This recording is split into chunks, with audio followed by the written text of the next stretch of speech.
Thank you all for joining. And we are into AWS specific training. So we will learn from the basics. In fact, when I say basics, about the products and services, but the session will incline more towards how we can understand the business requirements, how we can convert that into a technical design perspective, right? It is going to be a solutioning related session. And the expectation is like you should have a basic infrastructure knowledge, operating system level of working knowledge less, and you can if you have some other domain knowledge like network, database, and other stuff like that will definitely help you, right? So our session table of contents is more inclined towards solutions architect associate from AWS certification listing, right? There are other certifications like specialty and professional, so you can go to the professional level certification once after you complete this. So it is not a mandate. Even you can appear for solution architect associate without taking practitioner, or even you can go directly to professional level certification. There is no mandate that you have to go through step by step certification, but it is always recommended, preferred to go from the foundation to associate to professional, right? So let's start. And today we are going to discuss about the cloud computing, the overview, and then we will move on to discuss the global infrastructure that AWS has set up for providing the services to the customer. And we will discuss about what is shared responsibility model, then benefits, and we'll also try to cover the AWS services overview. If not, we will continue tomorrow, right, on that particular topic. So let's start with cloud computing. So I know many of you might have heard about cloud, and you might have been familiar with the definition already. But then from my or from Amazon aspect, if there is an interview question or if you have to explain to someone what is cloud computing, you should be in a position to explain that, right? So for that reason, we will start with the definition, right, on what is cloud computing, and then we will move on to discuss the next set of topics, right? In simple, you can put it like this way. So it is delivery of computing services through the internet or over the internet, right? So as simple as that. So if customer is looking for some CPU memory and some specific hardware specs, and if they want to run some application services on a remote data center from Amazon or from Microsoft, so they are delivering it through the internet. So that is all about cloud computing on a high level. But when it comes to the actual definition from AWS, they put it this way. So they call it as on-demand delivery of compute power, database, storage, applications, and other IT services through cloud services platform via the internet with pay-as-you pricing model. So this definition itself has a lot of message in it, right? So you could see that it says on-demand delivery. So which means you can access it anytime, anywhere from the internet, right? So anytime, anywhere access, and you just need internet connectivity to access the services that AWS or similar providers are providing, like Azure or GCP, those services, right?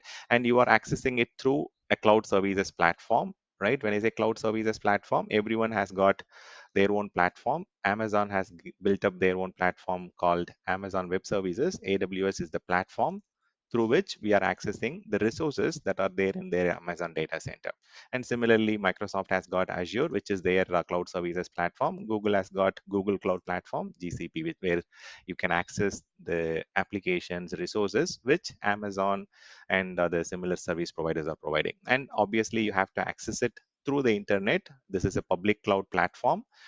Anyone who is eligible to run the services and access it, you can do it, right? And the very last point in the definition is pay-as-you-go pricing.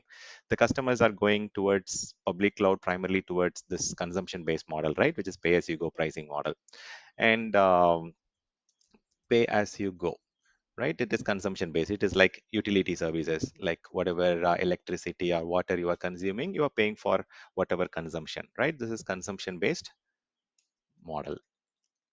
So whatever you consume, you have to pay for that at the end of the month, right? So when I say computing services, so computing services are these things, right? Your virtual machine, your storage, databases, your applications.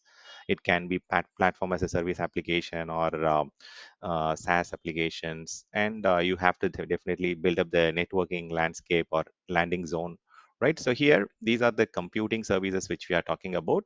And primarily, cloud is all about renting, right? We are not buying anything. So instead of buying and putting our own data centers or setting up our own data center, we are going and renting the resources, and we are paying by end of the month as a utility model or consumption based model.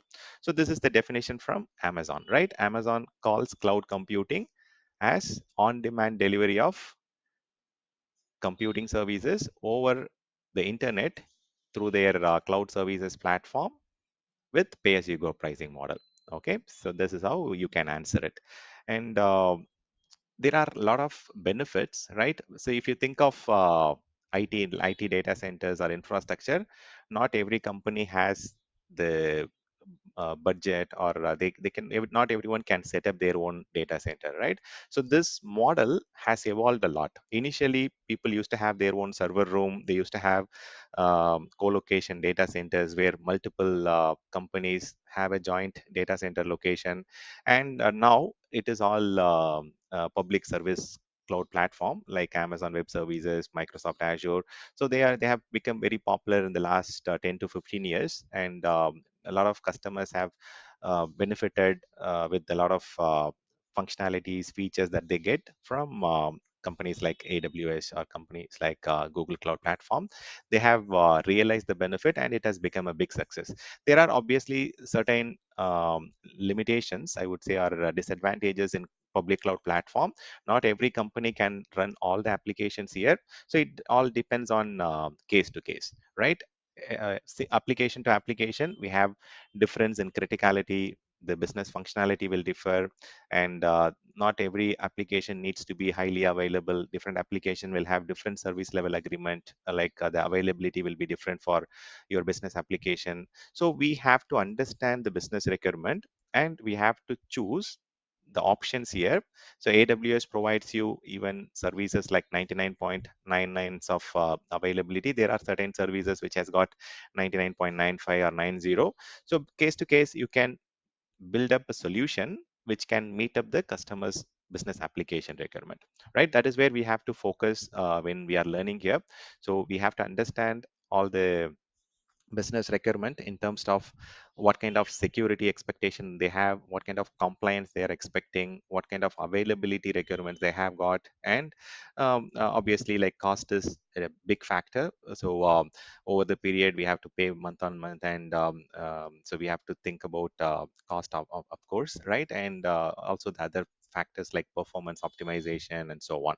So when you learn a particular service from AWS, you have to think from all these aspects, right? Security, compliance, performance, cost, and so on. So that way you can understand the business requirement, and you can put together a kind of architecture that meets their business expectation, as well as the technical features and functionalities should have to be working as per their intention, right? So you get, unlike your on-premises, in on-premises, there is a lot of challenges, right? You have a capital expenditure model.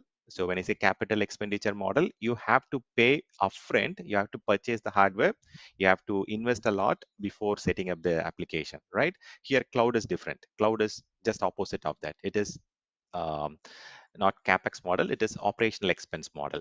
So that is where it brings a big difference, right? So capital expenditure, you have to invest a lot of stuffs upfront, and you have to have a budget before you can set up your application. But cloud is all about operational expenditure or operational expense. So you have to just pay for what you are consuming. So you are trading the capital expenditure into operational expenditure when you come to the public cloud platform. That is the primary driving factor, where even if you have some business idea, or if you want to start a business as a startup or a small company, you don't have to have any investment for the first month. Even some cloud providers, they provide you 2 months to 3 months of free tier options, where you can go and evaluate your application, where you can go and do a lot of POCs. They provide you budget, funding, and all those things. So first 2 to 3 months, you can go and try out your business, and if things doesn't fall in place, you don't have to really worry. You can close that systems, and then you can close that contract. But think without cloud, right? If the public cloud was if the public cloud does not exist, you might have to invest on some hardware. Maybe it is a couple of servers, some network devices, some firewall devices. You have to invest in them. You have to do the POC, and if things doesn't work well, then you have lost a lot of money in that hardware investment, plus the time, the effort, and all those things might go in vain. Here in cloud, public cloud, it is a very good platform for a lot of startups and small companies where they can come and try out different business ideas, and if it works out, they are going to get benefited. Not just limited to startups and small companies, even mid-level and the Fortune 100 companies, Fortune 500 companies, they are also getting benefited. They are bringing some of their non-critical environments and trying out cloud, and then later period they are also bringing in all the business critical applications to the cloud platform. So over the period, customers will get migrated into public cloud platform, and maybe for certain reasons some business application might be more critical, and they might take a decision and they might move them back to a different hosting model, maybe a private cloud model, or maybe on premises data center. Things will change, things will evolve, change is constant, right? So on a high level, this is what cloud computing is.